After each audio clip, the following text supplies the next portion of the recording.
Хто з бізнесменів в Україні заробив найбільше в 2026 році?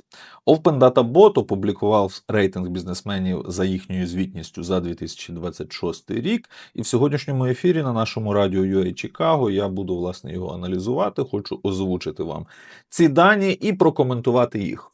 Кожен п'ятий бізнесмен в Україні отримує дохід від 10 мільйонів. 74 тисячі бізнесменів в Україні є, які мають дохід від 10 мільйонів гривень на рік та вчасно подають фінансову звітність. Переважна більшість з них 72% чоловіки. До трійки найбагатших бізнесменів України потрапили Ринат Ахметов, Віталій Антонов та Андрій Веревський. Майже чверть бізнесменів зареєстровано в Києві. Тут компанія Open Data Bot дає їхню географію, де скільки. За рік цей рейтинг виріс, 9122 учасника вибули, водночас 15450 додалися. Чистий приріст рейтингу склав 6328 бізнесменів. Тобто в умовах, коли купівельна спроможність українців стає все меншою і меншою, кількість бізнесменів виростає. Чомусь я маю підозру, що значна частина серед отих 6328 бізнесменів, які приросли, це насправді ті, хто на так званих фірмах-прокладках заробляє на різних тендерах, на забезпеченнях Збройних сил України, на виробництві чогось, на наданні фіктивних послуг і так далі. Але знову ж таки цим мали би займатися насправді правоохоронці. Змінилися й позиції, на своїх місцях утримався лише 21 учасник. Водночас 37% бізнесменів піднялись в рейтингу.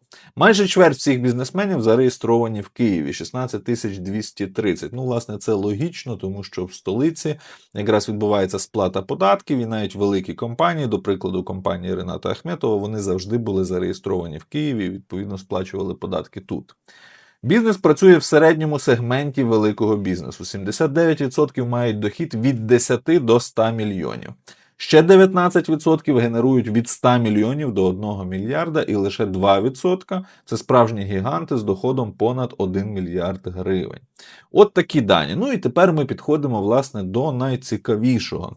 Не так давно велика кількість українців була обурена, що Ринат Ахметов купив собі нерухомість, вартість якої більше, ніж $500 мільярда. В принципі, зважаючи на статки Рината Ахметова, було б дивно від нього очікувати, що він, я не знаю, буде жити в хрущовці, чи в комуналці, чи ще в чому-небудь такому. Але давайте по порядку. Перше місце. Ринат Ахметов. Дохід за 2025 рік. 843 мільярди 180 мільйонів. Це рекорд з дуже великим відривом від другого місця. Друге місце – Антонов Віталій Борисович. До речі, Антонов Віталій Борисович, на відміну від Ахметова, зареєстрований в Швейцарії. Дохід 164 мільярди 210 мільйонів. Веревський Андрій Михайлович. Український бізнесмен, як нам кажуть. Хоча, як на мене, правильніше було б казати бізнесмен в Україні. Тому що українського бізнесу у нас, на превеликий жаль, дуже мало. Зареєстрований в Швейцарії і показав дохід за 2025 рік 149 мільярдів 770 мільйонів. Чим, до речі, дуже показовий Веревський. Тим, що він є власником компанії Kernel, в обробітку якої знаходиться понад 700 тисяч гектарів української землі. Понад 700 тисяч. І зараз, після відкриття розпродажу України, коли вночі під час карантину слуги Зеленського, слуги Порошенка і, власне, слуги Пінчука з партії «Голос» разом проголосували за антиконституційний розпродаж залишків наших національних багатств, землі і надр, в першу чергу, з того часу ці всі корпорації з розряду Kernel дуже активно вкладаються в українську землю. Вкладаються не в сенсі, що покращують її властивості, слідкують за екологією. Ні, вони її виснажують і заробляють на ній настільки, наскільки можна. Але стараються оформити свою власність якось юридично. Хоч це все рівно антиконституційно, але ж у відповідності до закону. А хто його знає, коли той закон буде скасовано за умови, якщо у нас є вічна влада Володимира Зеленського, який, зрештою, першим настільки нахабно, настільки цинічно наважився здійснити розпродаж української землі і надр. Я дуже надіюся, що раніше чи пізніше це стане для нього такою, знаєте, фатальною певною помилкою, тому що земля для українців, вона має навіть певний сакральний зміст. З одного боку, це місце, це засіб виробництва продуктів харчування, без яких ми просто з вами не можемо фізично вижити.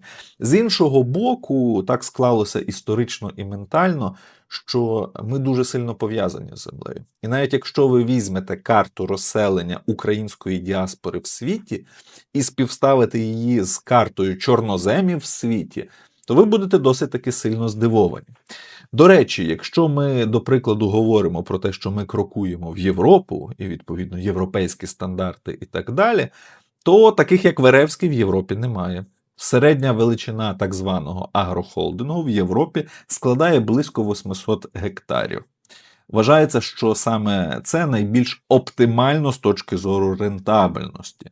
В рамках так званих агрохолдингів, до речі, досить актуальним може бути приклад колишніх колгоспів, економічну суть яких треба було зберегти, але трансформувати їх в таку корпоративну приватну власність, для того, щоб люди стали співвласниками, а не просто розпаювати все, і землю, і кожен тракторець чи комбайн до останнього гвинтика. Чому я кажу, що це максимально продуктивно? Гляньте на ті самі кібуци в Ізраїлі. Чому євреї, будучи економічно настільки грамотними, вибрали саме таку модель господарювання? Умовно кажучи, якщо ми говоримо, що середня величина колгоспу в Україні складала близько 2,5 тисяч гектарів, а середня величина агрохолдингу в Європі складає 800 гектарів. На частині землі ти посіяв соняшник, видавив олію, жмих, віддав на свиноферму, чи вівцям, чи ще кудись. Коли працює свиноферма, можна продавати м'ясо на вагу, а можна, знову ж таки, мати якийсь певний м'ясний цех і продавати ковбасу, шинку, сало і так далі. Тобто продукти харчування з високою доданою вартістю. Аналогічно виробництво молока, масла і так далі. Але нам це все, зрештою, не потрібно, так нам розказали. Нам розказали, що приватний власник – це найефективніше, що може бути. Тільки чомусь в Швеції, перепрошую, і в Норвегії суверенні фонди належать повністю державі, і в тій же ж Франції вся атомна енергетика, до прикладу, належить державі, а внутрішній сільськогосподарський устрій орієнтований на малих фермерів. Ті, хто володіють сотнями тисяч гектарів, це не фермери. Але йдемо далі. Наступна особа – Косюк Юрій Анатолійович, зрештою, в продовження теми Веревського, це людина, яка заробляє на українській землі. Окрім того, що має величезні птахофабрики, його земельний банк складає від 300 до 500 тисяч гектарів. Складно зараз оцінити, тому що він збільшувався, але ми не знаємо наскільки. Косюк Юрій Анатолійович показав прибуток 131 мільярд, не прибуток, перепрошую, а дохід. 131 мільярд 310 мільйонів. Наступний український бізнесмен Вебер Арі, зареєстрований в Ізраїлі, але це, звичайно ж, український бізнесмен. 114 мільярдів і 80 мільйонів.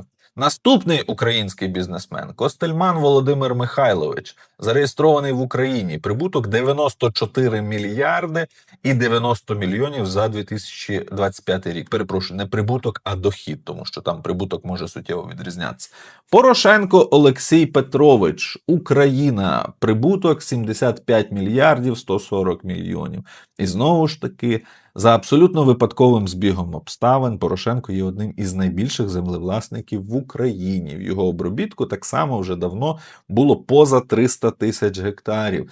І це така абсолютна випадковість, що депутати вночі проголосували за розпродаж української землі і надр. Абсолютна випадковість. І це ніяк не пов'язано із тим, що Петро Порошенко, голова фракції і спонсор політичної партії «Європейська Солідарність», що він є одним з найбільших землевласників України. Губський Андрій Іванович, український бізнесмен, але знову ж таки чомусь зареєстрований на Кіпрі.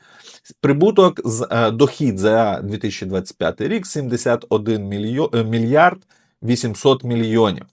Фірташ Дмитро Васильович, ще один український бізнесмен, 58 мільярдів 470 мільйонів.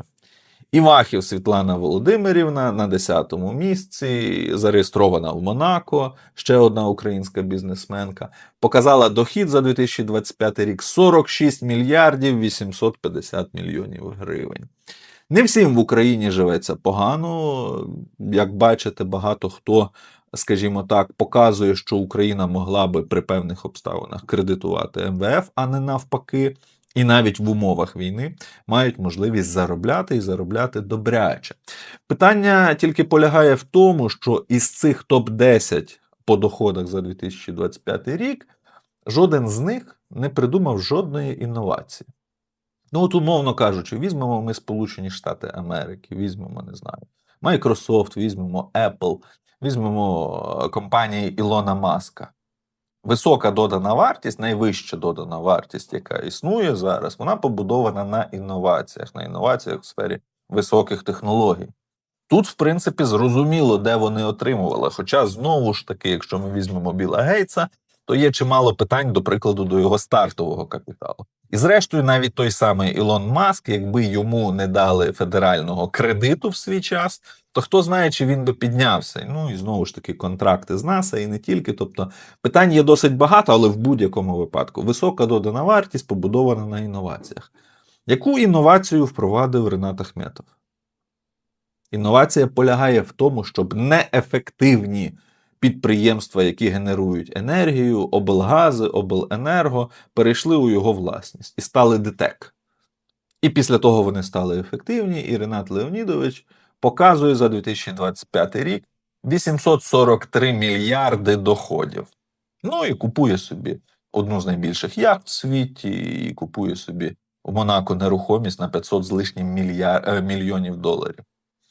Ми не бідні, ми пограбовані. Пограбовані надзвичайно сильно, надзвичайно феноменально, і цей пограбунок продовжується і під час війни. Більше того, психологія тих, хто грабував Україну і українців до повномасштабного вторгнення, вона ніяк не змінилася із початком повномасштабної війни. Якщо ми глянемо на схеми, на ці всі закупівлі яєць по 17 там і так далі, то їх продумували якраз в той момент часу, коли, власне, весь український народ в єдиному пориві піднявся для того, щоб дати відсіч агресору, при тому, що влада свідомо провалила будь-яку підготовку до повномасштабного вторгнення.